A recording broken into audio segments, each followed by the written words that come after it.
Transcomer, puesto de bolsa de comercio, presenta a las 5 con Alberto Padilla.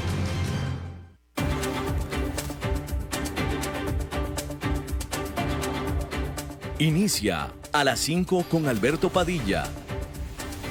Un programa diseñado con el objetivo de llevarte diariamente un tema de actualidad, acompañado siempre de reconocidos editorialistas, de lunes a viernes a las 5 de la tarde por CRC 89.1 Radio.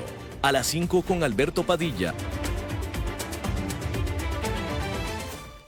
Hola, ¿qué tal? Saludos, bienvenidos a esta emisión de A las 5 con su servidor Alberto Padilla. Muchísimas gracias por estarnos acompañando.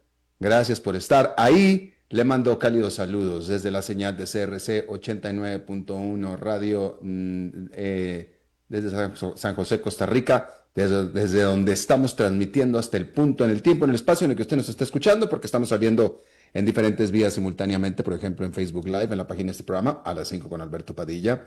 Estamos disponibles en el canal de YouTube de este programa. Estamos en podcast en las principales plataformas como Spotify, Apple Podcast, Google Podcast y otras 5 importantes más. Aquí en Costa Rica, este programa que sale en vivo en este momento a las 5 de la tarde, se repite todos los días a las 10 de la noche aquí en CRC 89.1 Radio. En esta ocasión me acompaña, como usualmente lo hace, tratando de controlar los incontrolables, el señor David Guerrero, y la producción general de este programa, siempre poderosa, desde Colombia, a cargo del señor Mauricio Sandoval. Bien, vamos a comenzar con una información literalmente de última hora que se está produciendo este viernes. A ver, déjeme, le doy el contexto antes de darle la noticia. Como usted sabe, a principios de esta semana, el presidente Donald Trump anunció que daba su respaldo, que aprobaba, que no iba a bloquear la propuesta de fusión o de compra de la acerera US Steel, la acerera más grande de los Estados Unidos, por parte de Nippon Steel, la acerera japonesa. Nippon Steel, hace más de un año, el año pasado, yo creo que fue hace incluso más de un año, pero fue ciertamente durante la presidencia de Joe Biden, vino y quiso comprar a US Steel. Joe Biden se negó, alegando seguridad nacional, es una empresa nacional de los Estados Unidos, una gran industria, no vamos a permitir que un extranjero se la vaya a comprar, se la vaya a llevar, etcétera, etcétera, ¿sí? Y Donald Trump al principio también se negó, pero dijo que lo iba a pensar. Bien, finalmente, esta semana, ya dijo Donald Trump, adelante, el gobierno de los Estados Unidos no se va a negar a esta fusión, con lo cual entonces Nippon Steel compraría a US Steel. US Steel sería una subsidiaria de Nippon Steel. Bien, es el contexto. Este viernes, esta tarde, en este momento todavía, tengo entendido, Donald Trump fue a las instalaciones de US Steel en Pittsburgh, Pensilvania, una ciudad tradicionalmente acerera por parte de US Steel, y ahí, de manera sorpresiva, anunció el presidente Trump, lo acaba de anunciar, y los medios en Estados Unidos están ahorita en este momento justo reflejándolo, que Estados Unidos impondrá finalmente un impuesto a la importación de acero, de todas las importaciones de acero a los Estados Unidos, del 50%, un arancel del 50%. Estaba en 25%, y ahora la gran noticia es que toda importación de acero hacia los Estados Unidos será del 50%. Y Donald Trump lo dijo ahí en las instalaciones de US Steel, que lo hace para proteger a el empleado, al trabajador acerero estadounidense, o básicamente a proteger la industria doméstica productora de acero. De tal manera que, pues esa es la noticia. Obviamente, a ver, esto es muy, muy sencillo, es sencillísimo.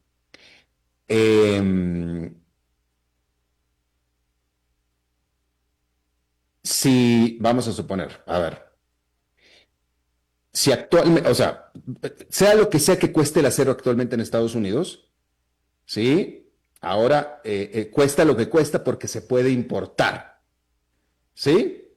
Sea lo que cueste en este momento el importado de todo el acero que está en Estados Unidos, lo que cueste. Ahora, el acero importado costará un 50% más.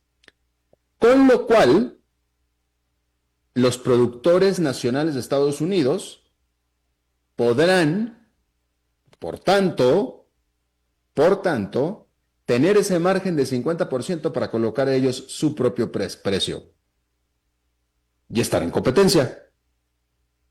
¿Sí?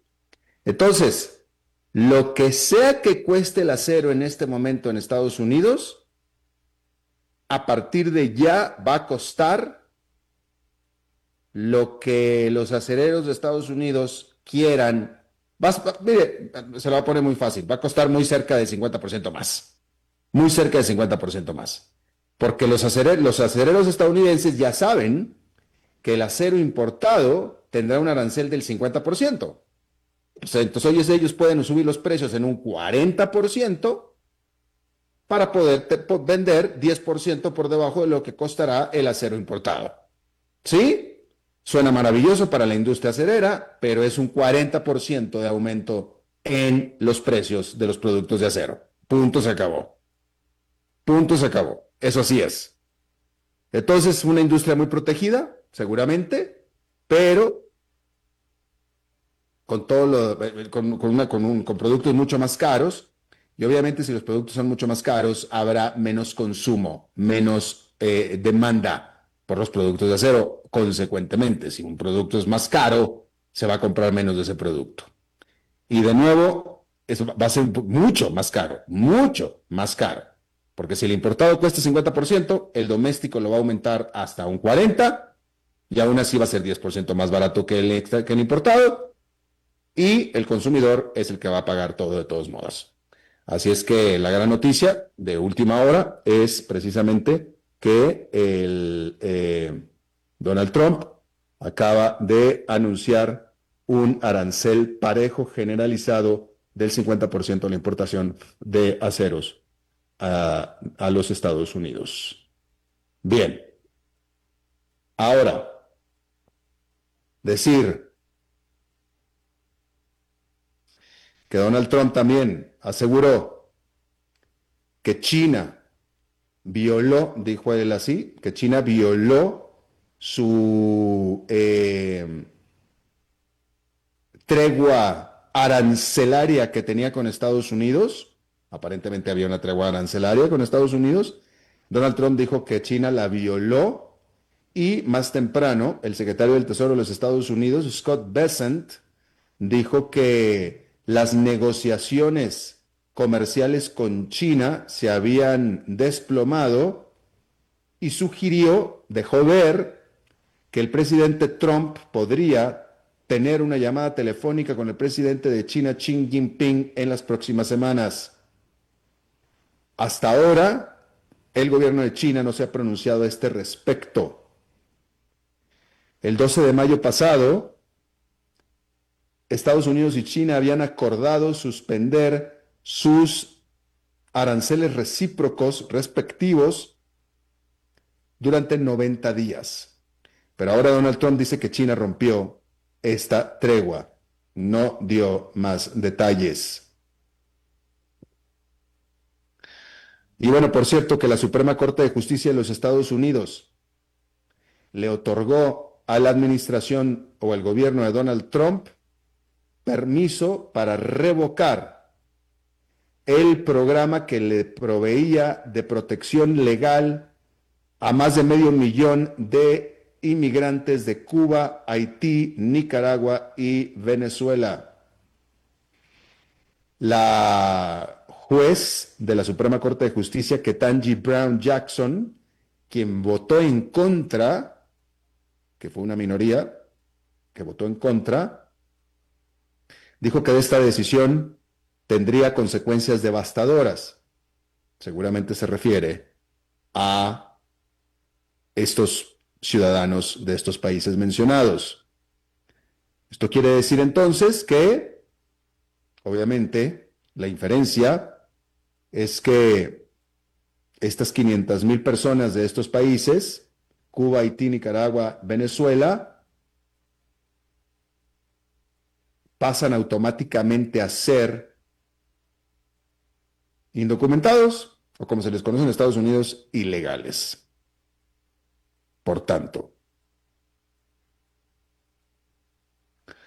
este programa les proveía protección a estos ciudadanos nada más, que en teoría, en la práctica, entraban de manera irregular a los Estados Unidos, pero siendo que eran ciudadanos de Cuba, Haití, Nicaragua y Venezuela, se les ofrecía protección especial a ellos por venir de estos países y por ser presuntamente, automáticamente perseguidos políticos de estos países. Y se les proveía de una protección migratoria especial. Esa es la que se les quita ahora y ya son, digamos, puesto en términos estadounidenses, ilegales regulares o indocumentados regulares. Hay que decir que hace unos días, este mismo mes de mayo, la Suprema Corte le había permitido también a la administración Trump terminar, cancelar las protecciones en contra de deportación a 350,000 otros 350,000 venezolanos, los cuales estaban protegidos también por un programa temporario de protección también del gobierno de Joe Biden. Esos también ya no están protegidos más. Aquí estamos hablando que 500,000, vamos a ser sinceros, ¿no? Son 500,000, medio millón de personas. La inferencia es que el gobierno va a ir inmediatamente a localizarlas y a deportarlas. Esa es la inferencia, ¿no? Y bueno, o sea, medio millón de personas es un mundo de personas, es decir, es imposible, ¿no? El gobierno de Estados Unidos mismo no tiene la capacidad de ir a deportar, a agarrar y reportar a medio millón de personas. Pero sin embargo, de nuevo, o sea, esto no es demasiado alivio para alguien que es parte de este medio millón de personas, porque antes tenían una protección, ahora ya no la tienen. Pero estoy tratando de hablar en la práctica qué significa esto. Es difícil. No hay la capacidad, tendría que haber demasiada capacidad de operación para localizar,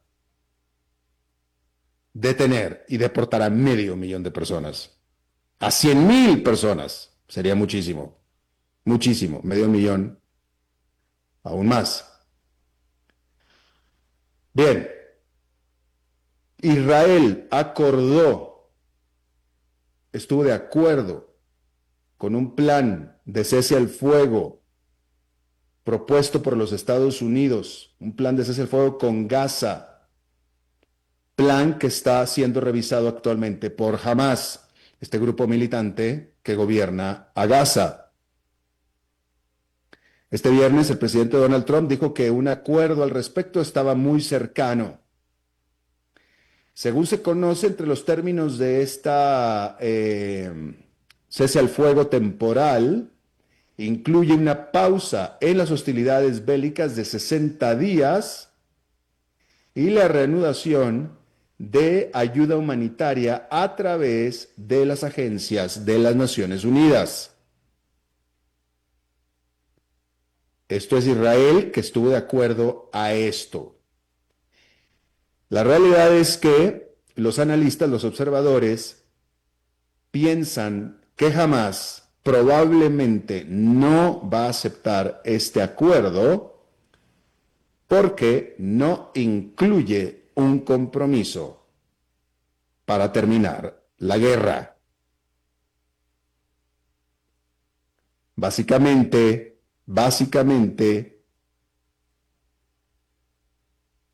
no incluye una garantía de que Israel no vendrá detrás de ellos a perseguirlos en el futuro. Y entonces, pues, ¿para qué queremos el acuerdo? ¿Sí? Si tú me vas a venir por mí, pues mejor que vamos a seguir peleando, pues ¿para qué queremos la tregua, no?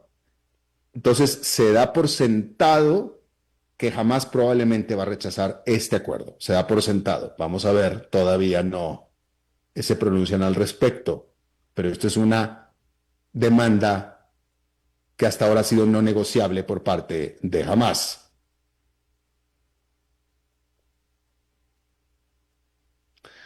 Bien.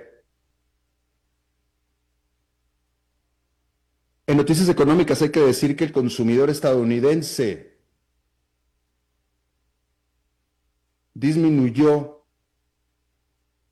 su ritmo de consumo durante abril al estar las compañías ajustándose a los aranceles, este nuevo ambiente con aranceles. El índice de gasto de consumo personal, que es la medida preferida de la Reserva Federal para medir la inflación, subió por 2,1% durante el mes pasado, durante abril, subió en 2,1% anual. Y eso es menos que el 2,3% que se incrementó en marzo. El gasto de consumo personal ajustado por la inflación también disminuyó. Se reporta que las importaciones se desplomaron por casi 20% durante abril, que es la más grande caída en este concepto, en este rubro que es importación en la historia, en el registro. 20%. Y por supuesto que si las importaciones se desplomaron por 20%, esto va a tener necesariamente que reflejarse en la actividad de los negocios, lo cual tendrá incidencia directa en la actividad económica general. Lo que le quiero decir es que esto es un precursor de una caída importante en la actividad económica general de los Estados Unidos durante el actual trimestre. Mire, si vamos así, si seguimos así, ya el primer trimestre fue de crecimiento negativo en la economía de Estados Unidos. Ya el primer trimestre lo fue. Estos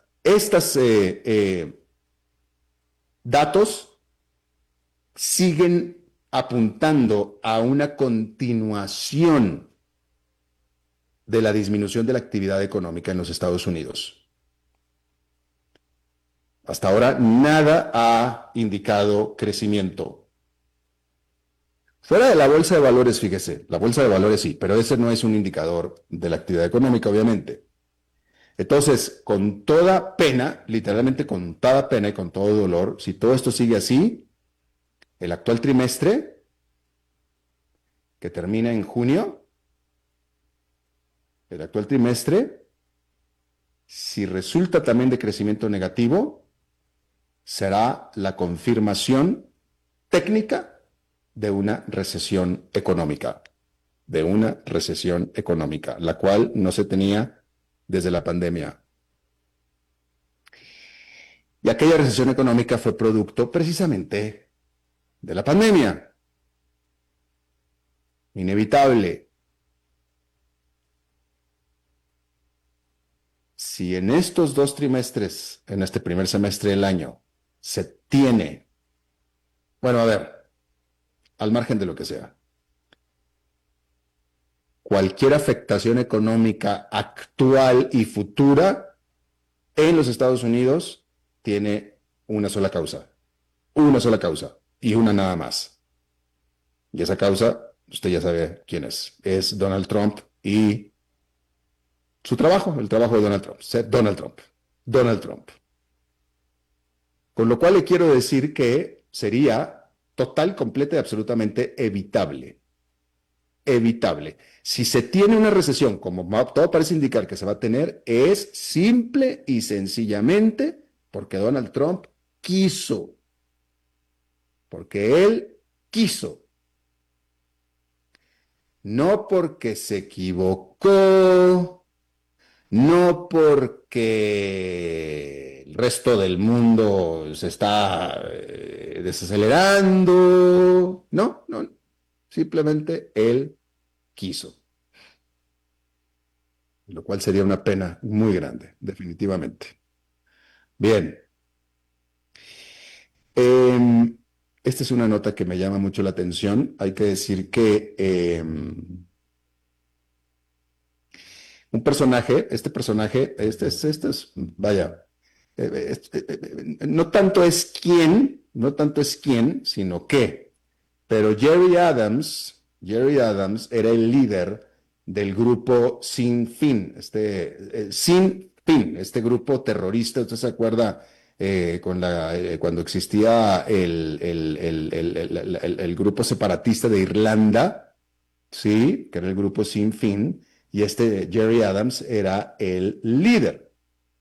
Bien, la noticia es que este Jerry Adams, ya este grupo Sin Fin ya dejó de luchar hace tiempo, etcétera, pero él era el líder. Bueno, pues Jerry Adams ganó en la Gran Bretaña un caso por difamación en contra de nadie menos que la BBC, uno de los grandes medios de comunicación del mundo. Obviamente es la BBC de Londres, ¿sí? Hay que decir que Jerry Adams había demandado a la BBC después de un reporte de la BBC alegando que Jerry Adams, asegurando, no alegando, o sea, decía el reporte que Jerry Adams había ordenado el asesinato de Dennis Donaldson, que era un alto miembro de la Armada Republicana Irlandesa. Y lo hizo después de que este personaje habría revelado la verdadera identidad de Jerry Adams como un espía británico o a favor de la Gran Bretaña en contra de Irlanda. Jerry Adams demandó en su momento y ganó la demanda. BBC le tendrá que entregar a Jerry Adams $113,000 en daños. ¿Por qué esto es importante? Bueno, por la BBC, claramente, la BBC es que, bueno, para que vea, ahí, yo nunca he trabajado con la BBC, pero ciertamente en general es un medio muy tradicional, muy reputado, pero finalmente, pues, dirigido por humanos, y los humanos, pues, no solamente es que cometan errores, porque aquí no creo que se haya cometido necesariamente un error, porque es un error imperdonable para un profesional periodista, sino más bien se da uno cuenta, o refleja, mejor dicho, refleja las preferencias políticas de un periodista o de los periodistas, ¿no? Porque desconozco los detalles de este caso en particular, pero lo que yo sí le puedo decir es que uno, sobre todo a la hora de estar haciendo un reportaje, un reporte, uno como opinión, a lo mejor uno puede opinar y etcétera, pero si yo como periodista y como medio de comunicación voy a hacer una afirmación, tengo que tener respaldo de esa afirmación. Mínimo un respaldo bastante razonablemente sustentado. Mínimo. ¿verdad? Muchas veces los periodistas, cuando reportamos algo, pues, o sea, no lo hacemos con cierta respaldo profesional y conocimiento de nuestras fuentes, etcétera, que nos permite al menos tener una gran certeza, al menos una gran certeza que lo que vamos a informar, lo más seguro es que sea verdad, aunque no tengamos las pruebas. Pero por la propia experiencia, por las fuentes que estamos utilizando, etcétera, podemos, e incluso podemos, y es una práctica usada, ¿va? Eh, detallar que no tenemos las pruebas, pero que estamos utilizando, por ejemplo, fuentes anónimas, hablamos nosotros de fuentes que prefieren guardar el anonimato y etcétera, ¿no? Pero con una razonable e importante cantidad de certeza de lo que estamos informando es verdad, aunque no lo hayamos visto, ¿sí? Pero en este caso, me parece a mí, y todo parece indicar, porque hubo un proceso legal importante, que la BBC simple y sencillamente, no tuvo cómo sustentar en lo más mínimo estas acusaciones en contra de Jerry Adams. Y me parece muy correcto de un personaje como Jerry Adams y quien sea, me parece muy correcto que si se siente difamado por un medio de comunicación, quien sea, bueno, no es que se sienta, que se sabe difamado, lo haya enfrentado y haya defendido su nombre y su honor. Y ahí está. Y bueno, le tocó a nadie menos que a la BBC de Londres. O sea, eh, eh, digamos que me sorprende muchísimo. Hay otros nombres, muchos otros nombres de otros medios que hubiéramos podido poner ahí y que no me hubiera sorprendido, pero acá estamos hablando de la BBC. Así es que ahí lo tiene usted. Bueno, rápidamente, antes de irnos a la entrevista, déjeme decirle esta es otra nota que está dando la vuelta al mundo de arqueólogos guatemaltecos y también eslovenos, con ayuda de científicos, de arqueólogos eslovenos, descubrieron una gran ciudad, las ruinas de una gran ciudad de 3000 años de antigüedad, una ciudad maya, una nueva gran ciudad maya, esto en el Petén, en la esquina noreste de Guatemala, no muy lejos de las fronteras con Belice y con México. Estos investigadores ya nombraron a esta ciudad como Los Abuelos, después de una escultura que se encontró ahí de una pareja ancestral, como abrazados están ahí en ese lugar. Y también este lugar contiene pirámides y monumentos exóticos y muy propios de esa zona, con elementos que no se conocían de otras partes o otras ciudades del inmenso territorio maya. Hay que decir que el ministro de Cultura de Guatemala dijo que muy probablemente se cree que los arqueólogos creen que este era un sitio muy significativo ceremonialmente hablando.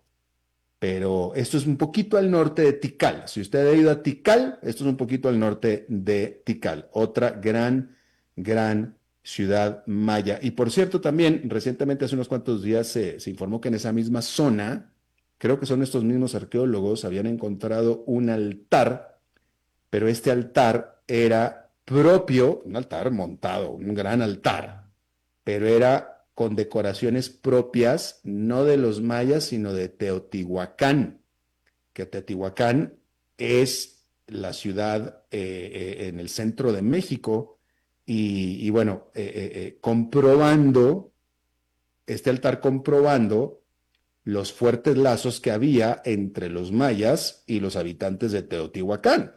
Pero es impresionante porque Teotihuacán está cerca de la Ciudad de México, está alrededor de la Ciudad de México. Es donde los conquistadores españoles encontraron a la serpiente siendo mordida por el águila, ¿sí? Pero el punto es la distancia. La distancia, son miles de kilómetros entre Teotihuacán y Guatemala. Y sin embargo, tenían una comunicación muy importante, influencia muy importante. Y no tenían caballos, ¿eh? No tenían caballos. No había caballos. Y hay un templo de Teotihuacán cerca de la ciudad de Tikal o en el norte de Guatemala, unos 1.400 kilómetros de distancia tranquilamente. Bueno, ahí lo tiene usted.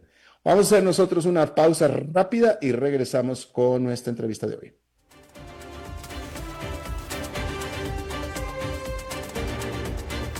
Continuamos escuchando a las 5 con Alberto Padilla.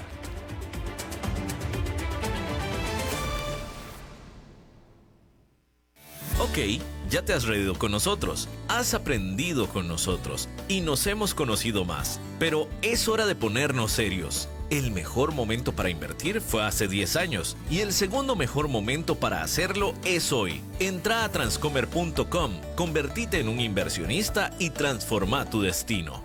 Transcomer, puesto de bolsa de comercio. Construyamos juntos su futuro. Somos expertos en eso. Para llegar pronto al trabajo, sea inteligente. Porque si pasamos uno a la vez, el tránsito no se detendrá.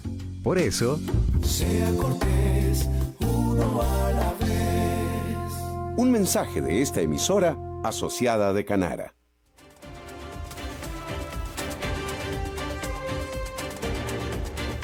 Continuamos escuchando a las 5 con Alberto Padilla. Muchísimas gracias por continuar con nosotros. Vamos a regresar a Panamá, donde, algo está pasando en Panamá, porque a mí, Panamá, no desde mi punto de vista, Panamá era durante mucho tiempo el país de toda Latinoamérica más estable política y socialmente con respecto, Panamá y Costa Rica. Vamos a poner a Costa Rica también, Panamá y Costa Rica, pero sobre todo Panamá, una estabilidad política y una estabilidad social impresionante durante décadas, y últimamente ha tenido digamos que problemas en el área social, laboral, primero con esta mina gigante que tuvo problemas laborales y tuvo que cerrar. Después hubo ahí manifestaciones callejeras con un grupo laboral también importante. Y ahora, increíblemente, una gran huelga de la importante aún industria bananera de Panamá, donde al menos uno de los operadores de bananas, que es Chiquita Brands de los Estados Unidos, de 7,000 empleados que tenía Chiquita Brands, despidió a 5,000 porque estaban en huelga, y esto generó en una declaración de emergencia en Panamá. Yo le agradezco muchísimo de nuevo a Sergio González García que esté con nosotros. Sergio es abogado, consultor, analista, referido en los medios de comunicación y también por nosotros. Gracias, Sergio. Querido Alberto, el saludo cordial a ti y al hermoso pueblo de Costa Rica. Para mí siempre es un gusto hablar a través de este medio de comunicación. Cuéntanos qué está pasando ahora con la industria bananera. Relevante la pregunta. En este momento, la industria bananera, específicamente el sindicato de acrónimo CITRAIBA, sindicato de trabajadores, empleados de la empresa multinacional Chiquita, están en una huelga que ya ha sido legalmente calificada como una huelga ilegal. Yo, como abogado idóneo en la República de Panamá, debo destacar dos conceptos importantísimos. El concepto de huelga y el concepto de protesta no son sinónimos de palabras que suenan igual. A nivel jurídico, por lo menos en la República de Panamá, son dos conceptos distintos. Paso a explicar de manera detallada y breve. La protesta es un derecho humano que en toda democracia debe existir. El derecho a usar la libre expresión y la libertad de pensamiento para decir lo que no me guste, siempre y cuando no caiga en injurias y calumnias. La huelga es un poco más sofisticado. La huelga es la protesta llevada a las relaciones laborales dentro del derecho de trabajo. Para protestar no le tengo que pedir permiso a nadie. Es el derecho humano de libertad de expresión y libertad de pensamiento. Para irme a huelga, si soy un empleado que firmé un contrato en subordinación jurídica, ahí sí tengo que pedir permiso. Porque la huelga laboral, dejar de trabajar en un vínculo laboral legal, tiene reglas del juego. Y ya esta huelga ha sido declarada ilegal por el juzgado competente, por el juzgado de trabajo seccional en la provincia de Bocas del Toro. Estos trabajadores han ido a huelga, palabras más, palabras menos, porque dicen que han sido afectados en la nueva ley de la seguridad social panameña. Y esto no es un contexto externo o alejado. La realidad panameña es que hay 3 grandes grupos en huelga en contra de la ley de seguridad social. Algunos gremios de maestros del sector público, funcionarios, maestros funcionarios del Ministerio de Educación de Panamá, obreros de la construcción vinculados al sindicato más poderoso de Panamá, que es el Suntrax, y este sindicato de bananeros. Esto para nosotros no es nuevo. Yo debo indicar que en la provincia de Chiriquí, que también tiene frontera con el hermano país de Costa Rica, en el área específica de Puerto Armuelles, también hace más de 25 años hubo un contexto donde se perdieron más de 2.000 empleos de un sector bananero, y 25 años después se siguen viendo las consecuencias de pobreza multidimensional en esa hermosa tierra de Puerto Armuelles, en la provincia chiricana, precisamente por los intereses de una pequeña cúpula, de una junta directiva de un sindicato bananero. 25 años después, parece que no hemos aprendido nada y se repite la historia. Estos trabajadores en huelga ilegal ya han sido despedidos y de hecho su cheque de liquidación con todas sus prestaciones lo tienen listos en las oficinas. De tal manera que efectivamente entonces Chiquita Brands despidió a 5,000 de 7,000 y está en derecho, Chiquita Brands. En derecho confirmado por un juzgado de trabajo. El despido es legal y de hecho a nivel de prestaciones económicas Chiquita está dispuesta a pagar todo hasta el último centavo a estos trabajadores. Son trabajadores que su despido es legal y de hecho el reclamo que pueden meter es que no le han pagado sus prestaciones laborales, lo cual no es el caso porque Chiquita está preparándoles el cheque a cada uno a nombre personal. O sea, lo que estás diciendo es que Chiquita está haciendo más de lo que legalmente le correspondería. No, Chiquita ha hecho lo que legalmente corresponde, que es pedirle permiso a un juzgado de trabajo para que declare la huelga ilegal, como en efecto ya se declaró, y está procediendo a despedir a los trabajadores, pagándole sus prestaciones laborales. Entonces no tienen nada que reclamar. Ya. De tal manera que efectivamente que nos estás confirmando lo que yo sospechaba, que este último movimiento sindical, esta última inestabilidad laboral en Panamá tiene un mismo origen con las demás anteriores. El mismo origen, que es protestas en contra de la nueva ley de seguridad social. Yo debo indicar con mucha responsabilidad que esto ha generado debates fuertes, debates ideológicos, pero también debates financieros y económicos. Mi maestría en Derecho tiene enfoque en finanzas y economía específicamente, y aparte tengo una maestría en Administración. Digo esto no precisamente por estar en un departamento de recursos humanos, sino también para sustentar precisamente la calidad técnica del análisis que llevo haciendo, no solamente desde el mundo jurídico, sino también desde la perspectiva de Law and Economics, de Derecho y Economía entrelazados. Yo he evaluado esta nueva normativa de seguridad social en la República de Panamá. Tiene cosas que no me gustan, tiene cosas que no me agradan, pero la verdad, este nuevo sistema de cuentas nocionales, basado en el sistema sueco, la verdad es que es un sistema que tiene más beneficios que perjuicios. Te comento algo, mi estimado Alberto, la afirmación que acabo de hacer me puede traer problemas, me puede traer enemistades, me puede traer personas que me quieran atacar por esta afirmación, porque Panamá está polarizado en este momento, pero yo no puedo ser, como decimos en este país, guabinoso. No puedo quedar bien con Dios y con el diablo. Yo tengo que ser claro, y por lo menos la posición de este jurista es a favor del sistema de cuentas nacionales que existe en este momento en la nueva ley de seguridad social, como es la posición de muchos panameños y panameñas profesionales. ¿Cuál es el origen de la protesta? ¿Qué es lo que estos sindicatos están en contra de esta nueva ley? ¿Qué es lo que les molesta? El sindicato bananero per se, que por cierto, felicidades a mis hermanos y hermanas de Costa Rica, porque ahora costarricenses van a estar empleados, porque Chiquita está moviendo operaciones y va a aumentar contrataciones de más empleados en Costa Rica. Así que felicidades en ese sentido. Tú crees que son costarricenses, pero no son costarricenses. Bueno, buen punto en ese sentido. Pero espero que permee positivamente a nivel económico en el país. Bueno, es que hay que sí. decir para la gente que nos escucha en otros países que efectivamente esta región bananera de Bocas del Toro en Panamá es la misma región geográfica bananera de Costa Rica. Hay un río que separa a las dos naciones en ese punto fronterizo, y del otro lado de la frontera en Costa Rica es 100% bananera, y por cierto también de Chiquita Brands, por cierto. Totalmente. El reclamo de los bananeros es un reclamo potable. Yo debo indicar que si bien la ley para mí es mayoritariamente buena, como ya he indicado en muchas ocasiones, con respecto a los bananeros, sí se quedó un punto por fuera, que es la parte de que ya ellos habían logrado en una ley en el 2017, la ley 45 del 2017, una ley para ellos de la seguridad social de los bananeros, habían logrado que las incapacidades médicas estuviesen subsidiadas por la entidad pública de seguridad social de Panamá.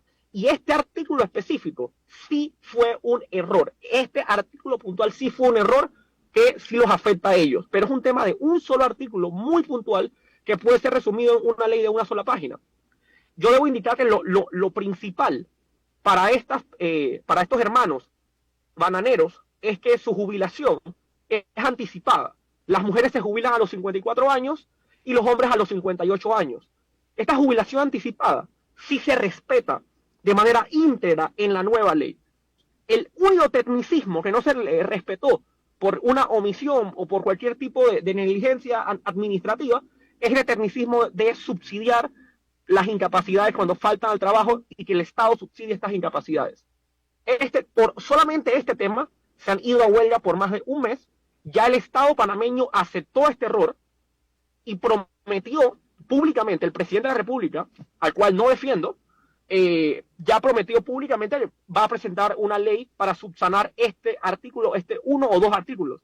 Sin embargo, hay un choque de fuerzas donde ellos dicen, no, yo no voy a dejar de cerrar la calle, que se presente la ley, que se apruebe la ley y después yo dejo las calles libres.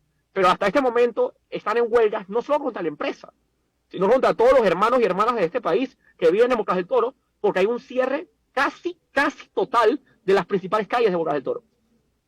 ¿De Bocas del Toro te refieres al puerto de Bocas del Toro, a la isla de Bocas del Toro, o de Almirante, a los alrededores? ¿A qué te refieres? Me refiero a los principales accesos terrestres de la provincia.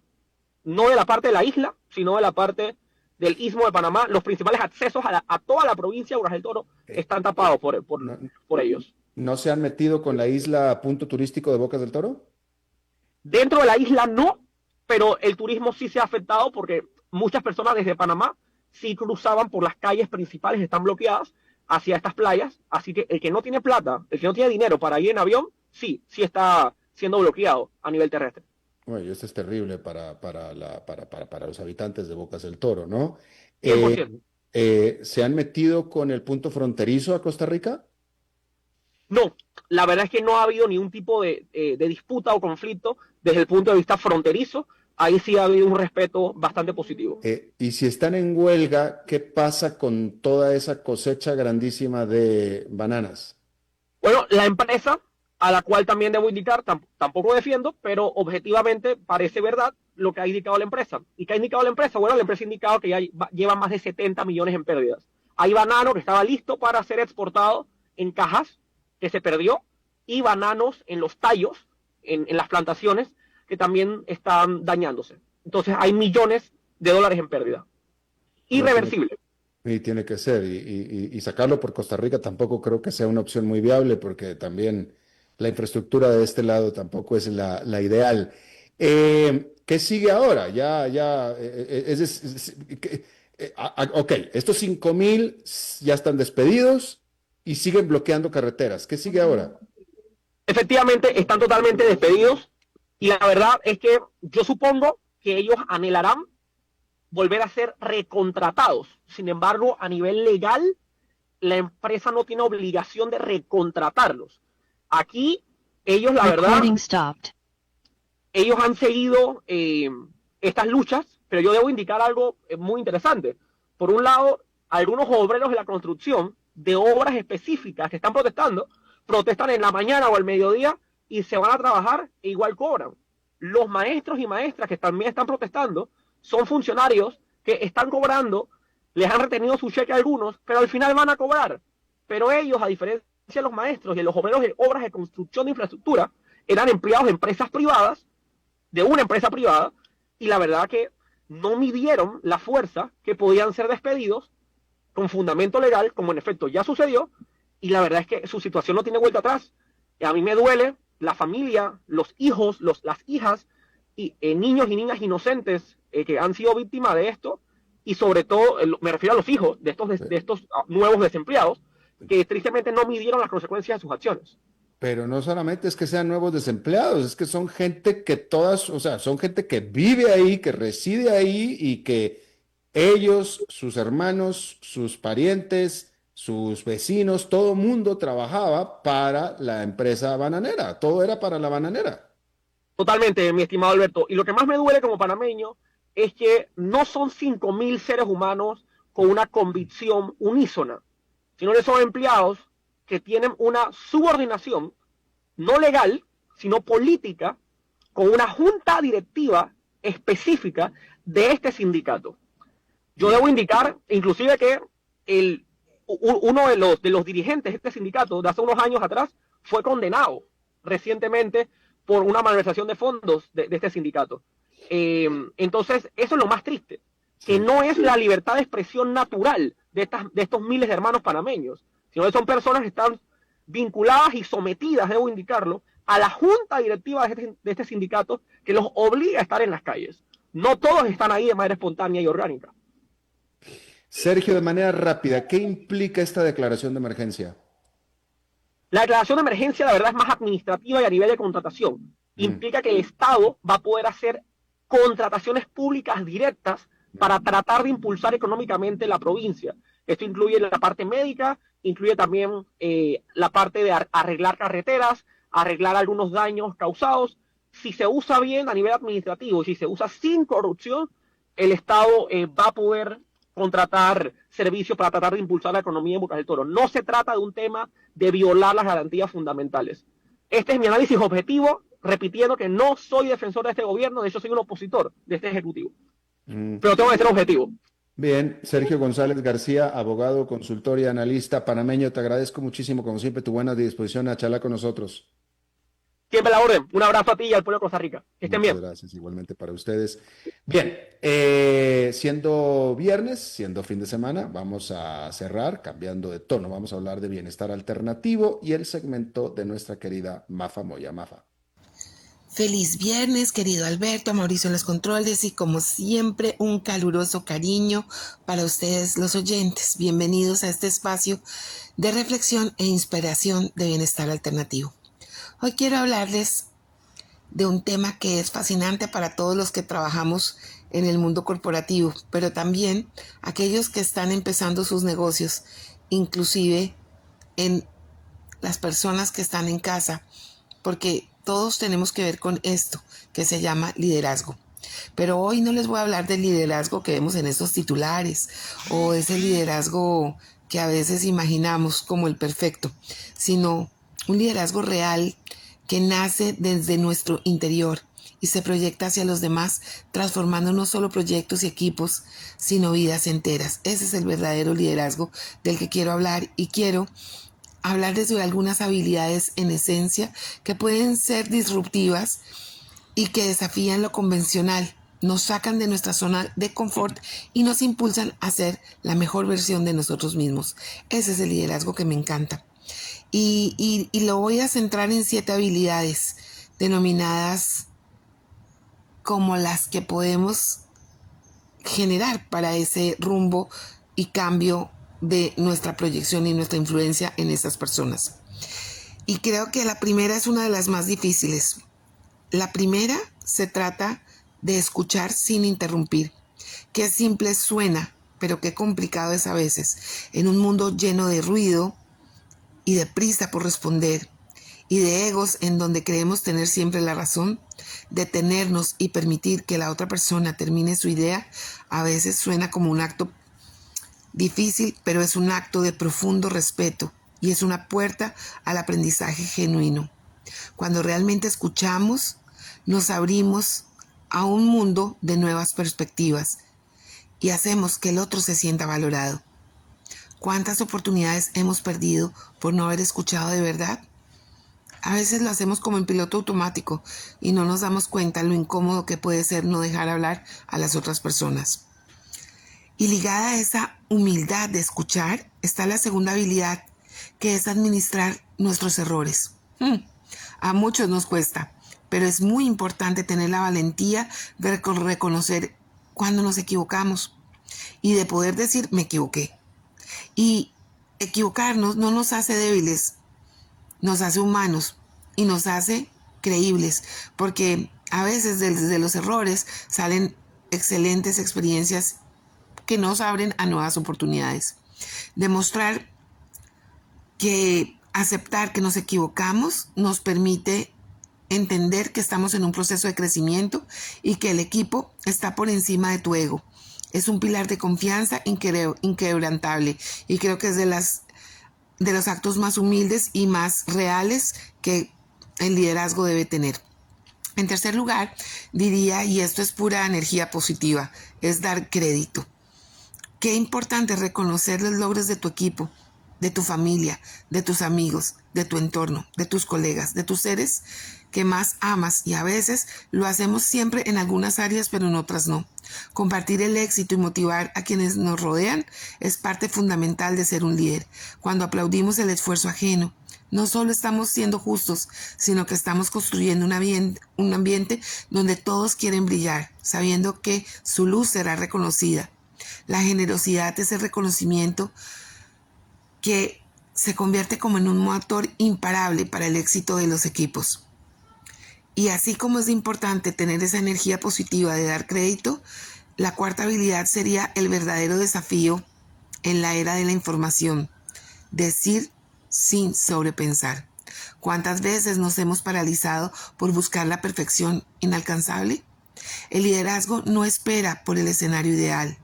Actúa con lo que tienes, con la información disponible y ajustable en el camino. La acción, incluso imperfecta, es siempre superior a la inacción.